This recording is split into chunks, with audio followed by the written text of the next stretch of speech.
নমস্কাৰ বন্ধুসকল, প্ৰধানমন্ত্ৰী আৱাস যোজনাৰ অধীনত 2025 চনত জিঅ' টেগ কৰা সকলৰ লগতে বৰ্তমান যিসকলে চেংচন হৈ গৈছে তেওঁলোকৰ বাবে লৈ আহিছোঁ এটা ডাঙৰ আপডেট। আজি ভাৰত চৰকাৰৰ ফালৰ পৰা বহুকেইখন ৰাজ্যত প্ৰথম, দ্বিতীয় আৰু তৃতীয় এই তিনিওটা কিস্তিৰে ধন মুকলি কৰি দিছে।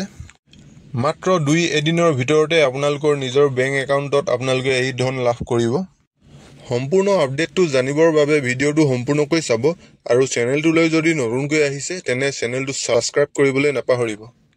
যিহেতু ভাৰত চৰকাৰৰ ফালৰ পৰা বহুকেইখন ৰাজ্যতে প্ৰথম কিস্তি, দ্বিতীয় কিস্তি আৰু তৃতীয় কিস্তিৰ ধন মুকলি কৰি দিছে, ইয়াত আপোনালোকে চাব পাৰিছে যে ফাৰ্ষ্ট ইনষ্টলমেণ্ট কিমান লোকক দিয়া হৈছে আৰু ছেকেণ্ড ইনষ্টলমেণ্ট কিমান লোকক দিয়া হৈছে আৰু থাৰ্ড ইনষ্টলমেণ্টৰ বাবে কিমান লোকৰ নাম আহিছে, এই সকলোবোৰ আপোনালোকে চাব পাৰিছে।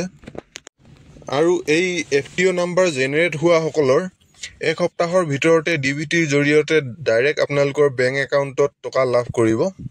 আৰু যিসকলে এই লিষ্টত নিজৰ নাম চাব বিচাৰিছে মোক কমেণ্ট কৰি জনাব। মই নেক্সট ভিডিঅ'ত এই লিষ্টখনৰ ওপৰত আপোনালোকক কেনেকৈ চেক কৰিব ইয়াৰ ওপৰত মই এটা ভিডিঅ' লৈ আহিম। যিহেতু FTO নাম্বাৰ জেনেৰেট হোৱাৰ প্ৰায় এসপ্তাহৰ ভিতৰতে হিতাধিকাৰীৰ বেংক একাউণ্টত টকা সোমোৱা আৰম্ভ হয়।